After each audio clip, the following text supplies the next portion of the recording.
नमस्कार दोस्तों, हिंदुस्तान की सबसे मशहूर आवाज भारत रत्न लता मंगेशकर, जिन्हें हम प्यार से लता दीदी कहते हैं, जन्म 28 सितंबर 1929। इनके पिता स्वर्गीय दीनानाथ मंगेशकर खुद एक जानी मानी हस्ती थे। नाटक हो या संगीत, दोनों में ही इन्होंने अपना एक अलग मकाम बना रखा था। ये किस्सा मशहूर रहा कि शुरू में लता मंगेशकर को संगीत नहीं सिखाया जा रहा था और इनके बाबा दीनानाथ मंगेशकर जी के बहुत से शिक्षक थे। एक बार हुआ यूं कि उनका एक शिष्य गलत गाना गा रहा था। अपने बाबा के गैर हाजिरी में नन्ही लता ने उस बच्चे को ठीक करना शुरू कर दिया और बताया कि ये राग ऐसे नहीं, ऐसे गाया जाता है। वो नन्ही सी बच्ची इस बात से बेखबर थी कि पीछे उसके पिता खड़े हैं। दीनानाथ मंगेशकर जी ने लता जी के आई से कहा कि अरे, मैं तो बाहर के बच्चों को सिखा रहा हूँ, मुझे ये ख्याल ही नहीं था कि एक गवैया तो हमारे घर में भी है। और उसी दिन से लता जी की शिक्षा घर में शुरू हुई। बचपन में ही लता मंगेशकर अपने पिता दीनानाथ मंगेशकर के साथ स्टेज पर परफॉर्म करती थी। एक बार हुआ यूं कि एक नाटक चल रहा था जिनमें नारद का किरदार निभाने वाला अभिनेता नहीं पहुंच पाया। दीनानाथ मंगेशकर बहुत परेशान थे और नन्हे से लता ने जाकर कहा कि बाबा, कोई बात नहीं, वो नहीं आता तो अगर आप कहे तो मैं उसका रोल निभा देती हूँ। दीनानाथ मंगेशकर को जरा अजीब लगा और कहा कि कहाँ, तू इतनी छोटी सी है और स्टेज पर तू मेरे साथ गाना गाएगी, अजीब सा लगेगा। पर लता जी ने कहा कि बाबा देखना, मैं वंस मोर लेकर आऊंगी, एक अवसर तो दे और कोई चारा तो भी नहीं। वो अभिनेता और गायक अभी तक तो आया नहीं है। और इस तरह से लता जी ने अपने बाबा के साथ परफॉर्म किया और यकीनन वो वंस मोर आया। लता जी के आवाज के जादू ने फिल्म जगत में तो धूम मचाई, मगर इस मकाम तक पहुंचने से पहले लता जी के जिंदगी में अजब उतार चढ़ाव रहे। बचपन में ही इनके पिता दीनानाथ मंगेशकर जी, जो कि खुद एक बहुत बड़े ज्योतिष के ज्ञाता थे, उन्होंने लता जी से कहा था कि देख बेटी, तू आगे जाकर इतनी सफल होगी जिसकी कोई कल्पना भी नहीं कर सकता, लेकिन उस सफलता को देखने के लिए मैं नहीं रहूंगा और हाँ, तेरी शादी भी नहीं होगी। पूरे परिवार की जिम्मेदारी तुझ पर ही रहेगी। नन्ही सी लता उस वक्त समझ नहीं पाई कि इनके बाबा बहुत जल्द जाने वाले हैं, और ठीक वैसा ही हुआ। दीनानाथ मंगेशकर का स्वर्गवास हो गया। पूरी जिम्मेदारी लता मंगेशकर के कंधों पर आई और स्टेज के साथ साथ उन्होंने फिल्मों में छोटे मोटे किरदार निभाने शुरू किए। मास्टर विनायक के कंपनी में ये काम किया करती थी। वही मास्टर विनायक जिनकी बेटी नंदा आगे जाकर बड़ी जबरदस्त अभिनेत्री बनी। लता मंगेशकर को ये कतई पसंद नहीं था कि वो एक्टिंग करे और एक बार वो शूटिंग से लौटी और घर आकर फुट-फुट कर रोने लगी। जानती थी कि छोटे भाई बहनों और परिवार की जिम्मेदारी इनके ऊपर है, एक्टिंग तो करनी पड़ेगी। और जब इनकी माँ ने पूछा कि रोई क्यों, तो कहने लगी कि ये बनावट मुझे नहीं होती, मुझे सिर्फ गाना ही गाना है।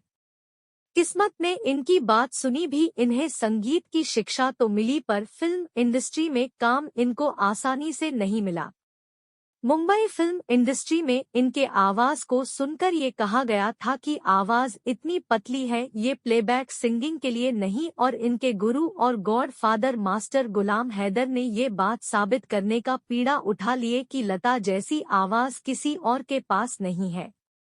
मास्टर गुलाम हैदर ने एक अहम भूमिका निभाई लता जी के जीवन में। ना ही बड़े ब्रेक्स दिलाए, बल्कि ये विश्वास भी रखा कि एक दिन सिर्फ इसी की आवाज गूंजेगी, बाकी सारी आवाजें इसके आगे फीकी रहेंगी। और ठीक वैसा हुआ भी। लता मंगेशकर ने एक से बढ़कर एक संगीतकार के साथ काम किया, चाहे वो मास्टर गुलाम हैदर रहे या फिर नौशाद साहब, शंकर जयकिशन की जोड़ी रही या मदन मोहन साहब, मुख्तलिफ संगीत के मालिक सलिल चौधरी रहे या फिर रोशन साहब। बदलती पीढ़ी में लक्ष्मीकांत प्यारेलाल और R.D. बर्मन एंड कल्याणजी आनंद जी के साथ भी इन्होंने खूब गाने गाए। लता मंगेशकर इकलौती ऐसी गायिका रही जिन्होंने कहा कि गानों की रॉयल्टी गायक को भी मिलनी चाहिए। रिकॉर्डिंग के पेमेंट के बाद भी जब तक वो रिकॉर्ड बिक रहा है, उसकी कमाई का छोटा सा हिस्सा गायक के हिस्से में भी आना चाहिए और इन्हें रॉयल्टी मिली।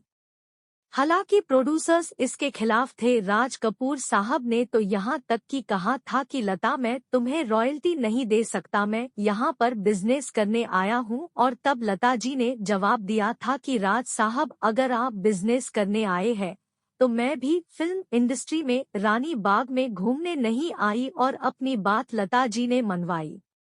यह बात बहुत कम लोग जानते हैं कि लता मंगेशकर बतौर संगीतकार में भी काम कर चुकी है। इनके ऊपर खासा दबाव था कि लता मंगेशकर को भी म्यूजिक डायरेक्टर बनना चाहिए, पर लता जी म्यूजिक डायरेक्टर बनके दूसरे संगीतकारों के साथ प्रतिस्पर्धा में नहीं पड़ना चाहती थी। इसलिए इन्होंने अपने शुभ चिंतकों के जिद पर नाम बदला और संगीत दिया। मराठी फिल्म थी राम राम पाव्हणे और बतौर संगीतकार लता जी ने अपना नाम रखा था आनंद घन। और ये राज भी तब खुला जब एक अवार्ड फंक्शन में बार बार आनंद घन को मंच पर बुलाया जा रहा था और वह वहां पर मौजूद होते हुए भी स्टेज पर नहीं चढ़ रही था। जाहिर सी बात है, लता मंगेशकर कैसे जाहिर करती कि वही लता है, और हो आनंद घन भी। पर लता जी को मंच पर जाना ही पड़ा और इस तरह से ये राज खुला।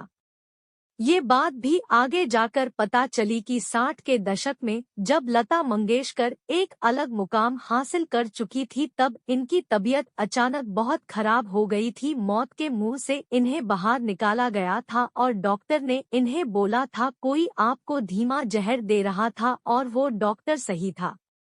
इनका एक रसोइया इन्हें हर रोज धीमा जहर दिया करता था, जिसकी वजह से लता जी की जान भी जा सकती थी। पर इनके बीमार पड़ते ही तुरंत वह रसोइया भाग गया। अवार्ड के मामले में लता मंगेशकर ने कीर्तिमान स्थापित किए, चाहे वो पद्म भूषण रहा हो या फिर पद्म विभूषण या फिर भारत का सर्वोच्च सम्मान भारत रत्न।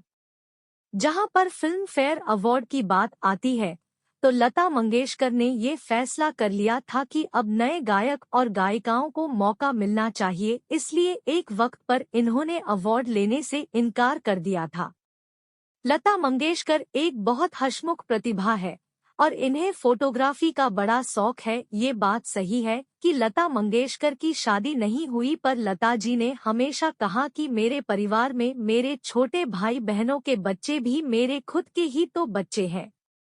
हर संगीतकार के साथ लता मंगेशकर की संबंध खूब जमी, चाहे वो दादा बर्मन रहे या फिर उनके बेटे R.D. बर्मन या फिर बदलते वक्त के संगीतकार जतिन ललित और A.R. रहमान। लता मंगेशकर ने हर दौर हर युग में अपनी आवाज से सभी का दिल जीता है। जब हिंदुस्तान और चीन का युद्ध हुआ तो बहुत सैनिक शहीद हुए, तब लता मंगेशकर की आवाज में आया ये गाना, ऐ मेरे वतन के लोगों जरा आंख में भर लो पानी।